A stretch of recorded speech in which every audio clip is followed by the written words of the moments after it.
مکہ کو فتح کرنے کے بعد مسلمان عرب کے سب سے طاقتور فورس بن گئے، لیکن عرب کے دو بڑے قبیلے بنو حوازین اور بنو ثقیف نے مسلمانوں کو پورے عرب پر حکمرانی سے روکنے کے لیے مسلمانوں سے جنگ کرنے کا اعلان کر دیا۔ یہ بنو ثقیف پتہ ہے کون سا قبیلہ ہے؟ یہ طائف کا وہی قبیلہ ہے جس نے کچھ سال پہلے جب رسول اللہ صلی اللہ علیہ وسلم انہیں اسلام کی دعوت دینے کے لیے گئے تو انہوں نے رسول اللہ صلی اللہ علیہ وسلم کو کمزور سمجھ کر ان کا بہت مذاق اڑایا اور اتنے پتھر مارے کہ رسول اللہ صلی اللہ علیہ وسلم کے جسم کو خون سے لال کر دیا، لیکن پھر بھی رسول اللہ صلی اللہ علیہ وسلم نے ان سب کو معاف کر دیا تھا۔ اور اس کے کچھ ہی سال بعد مکہ کو فتح کرنے کے بعد اب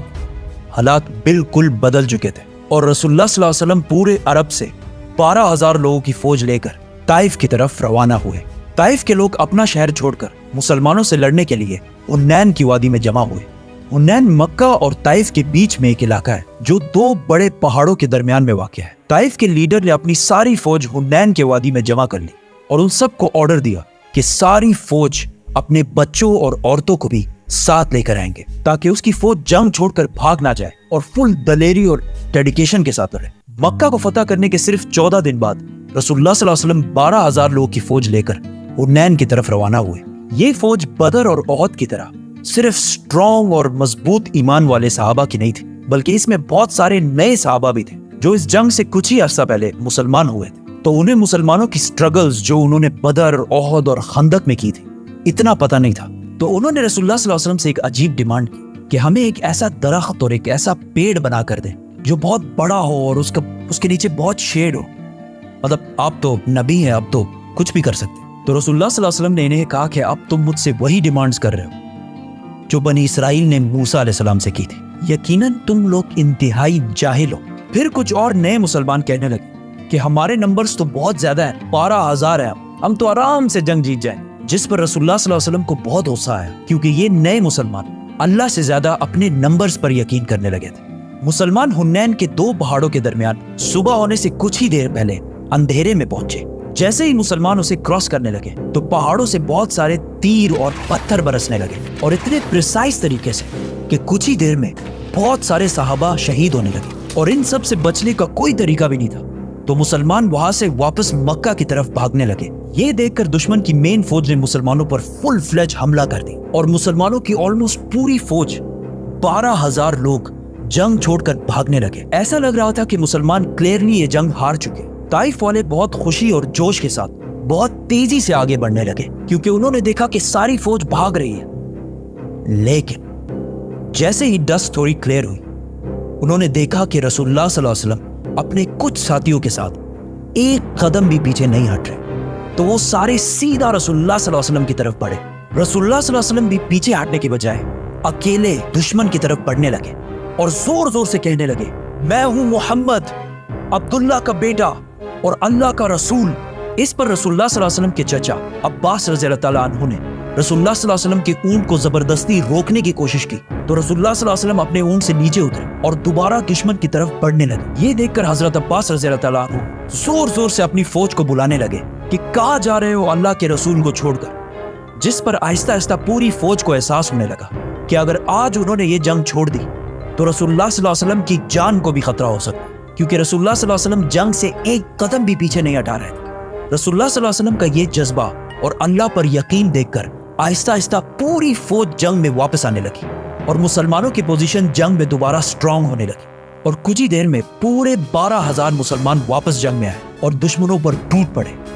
اور طائف والے جنگ چھوڑ کر ہر طرف بھاگنے لگے اور مسلمانوں نے ان کا پیچھا کرنا شروع کیا۔ مسلمانوں کو اس جنگ سے بہت فائدہ ہوا، 6,000 قیدی اور 24,000 کیملز اور گولڈ اور سلور وٹ ایور۔ آخر مسلمان ان کا پیچھا کرتے کرتے طائف کے قلعے کے پاس پہنچ گئے، لیکن طائف والوں نے پہلے ہی 1 سال کا خوراک اندر جمع کر کے اپنے آپ کو قلعے میں سیکیور کر لیا تھا۔ مسلمانوں کی بہت کوشش کے باوجود بھی یہ قلعہ فتح نہ ہو سکا، جس کی وجہ سے مسلمانوں نے یہاں پر بہت دن گزارے۔ خالد بن ولید رضی اللہ تعالیٰ عنہ ہر دن قلعے کے سامنے جاتے اور ان کو زور زور سے لڑنے کے لیے چیلنج کرتے، لیکن ایک بندہ بھی ڈر سے باہر نہیں نکلتا۔ ایک دن رسول اللہ صلی اللہ علیہ وسلم نے اعلان کیا کہ طائف میں جتنے بھی غلام ہیں اگر وہ ان کو چھوڑ کر مسلمانوں کو جوائن کر لیں تو وہ انہیں آزاد کر دیں، جس کی وجہ سے آہستہ آہستہ بہت سارے غلام طائف سے مسلمانوں کی طرف آنے لگے۔ آخر رسول اللہ صلی اللہ علیہ وسلم نے فیصلہ کیا کہ اب ان پر اور ٹائم ضائع کرنے کا کوئی فائدہ نہیں کیونکہ یہ اب مسلمانوں کا کچھ بھی نہیں بگاڑ سکتے۔ تو مسلمان وہاں سے واپس مکہ کی طرف روانہ ہو۔ جانے سے پہلے کچھ مسلمانوں نے رسول اللہ صلی اللہ علیہ وسلم سے کہا ویسے بھی ہم واپس جا رہے ہیں، ایٹ لیسٹ ان کے لیے کوئی بددعا تو کرے۔ تو رسول اللہ صلی اللہ علیہ وسلم نے اپنے ہاتھ اٹھائے اور اللہ سے دعا کی کہ اے اللہ، طائف والوں کو میرے پاس مسلمان بنا کر لیا۔ مسلمان واپس آخر مکہ پہنچ گئے۔ اب یہاں مدینہ والوں کو لگ رہا تھا کہ اب رسول اللہ صلی اللہ علیہ وسلم اپنے نیٹو شہر مکہ کو کیپٹل بنائیں گے اور مدینہ والوں کو ہمیشہ کے لیے چھوڑ دیں گے۔ اس جنگ میں جتنا مال مسلمانوں کے ہاتھ آیا تھا اس میں سے بہت بڑا حصہ رسول اللہ صلی اللہ علیہ وسلم نے مکہ والوں کو دے دیا، جو ابھی کچھ ہی دن پہلے مسلمان ہوئے تھے، جس میں 100 اونٹ رسول اللہ صلی اللہ علیہ وسلم نے ابو سفیان کو بھی دیے۔ اور اس سے صرف 1 مہینہ پہلے ابو سفیان مسلمانوں کا سب سے بڑا دشمن سمجھا جاتا۔ جب انہیں 100 اونٹ ملے تو انہوں نے کہا یا رسول اللہ، میرا بیٹا یزید، تو رسول اللہ صلی اللہ علیہ وسلم نے انہیں بھی 100 اونٹ دیے۔ تو انہوں نے کہا یا رسول اللہ، میرا بیٹا معاویہ، تو انہیں بھی 100 اونٹ دیے گئے، جس پر مدینہ والوں کو یہ بات بہت عجیب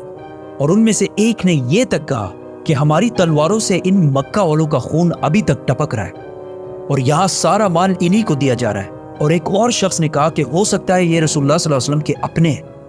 اسی لیے ان کو اتنا کچھ دیا جا رہا ہے۔ جب رسول اللہ صلی اللہ علیہ وسلم کو ان سب باتوں کا پتہ چلا تو انہوں نے مدینہ کے سارے انصار کو ایک جگہ جمع کیا اور انہیں کہا کہ کیا تم لوگ گمراہ نہیں تھے اور میری وجہ سے اللہ نے تم لوگوں کو سیدھے راستے پہ لگایا؟ کیا تم لوگ غریب نہیں تھے اور اللہ نے تمہیں بہت سارا مال دیا اور تم سارے تو آپس میں لڑتے رہتے تھے اور اللہ نے تمہیں یونائٹڈ اور ایک بنا دیا؟ انہوں نے کہا یہ سب بالکل سچ ہے۔ تو رسول اللہ صلی اللہ علیہ وسلم نے ان سب سے کہا کہ اب یہ ساری باتیں تم مجھے بھی کہو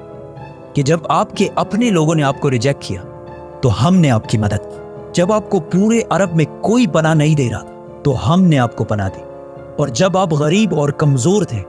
تو صرف ہم آپ کے ساتھ کھڑے تھے۔ پھر رسول اللہ صلی اللہ علیہ وسلم نے کہا کہ کیا یہ بہتر نہیں ہے کہ یہ لوگ اپنے ساتھ دنیا کا مال، اونٹ، بکریاں لے جائیں اور تم اپنے ساتھ اللہ کے رسول کو لے جاؤ؟ اور رسول اللہ صلی اللہ علیہ وسلم نے مدینہ والوں کے لیے دعا کی کہ اے اللہ، مدینہ والوں پر رحم فرما اور ان کے بچوں پر رحم فرما اور ان کے بچوں کے بچوں پر بھی رحم فرما۔ یہ سب سن کر مدینہ کے انصار بہت خوش ہوئے اور اس کے کچھ ہی دن بعد رسول اللہ صلی اللہ علیہ وسلم واپس اپنے کیپٹل مدینہ چلے گئے۔ اور یہ بہت بڑی بات تھی،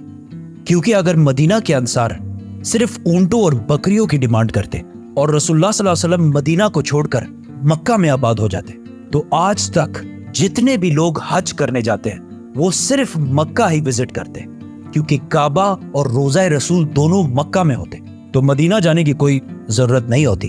لیکن پچھلے 1400 سال سے مدینہ کی پوری اکانومی صرف اس بات سے چلتی ہے کہ وہاں رسول اللہ صلی اللہ علیہ وسلم کا روزہ مبارک ہے، جس سے ہر سال لاکھوں لوگ پوری دنیا سے مدینہ کی طرف جاتے ہیں اور مدینہ والے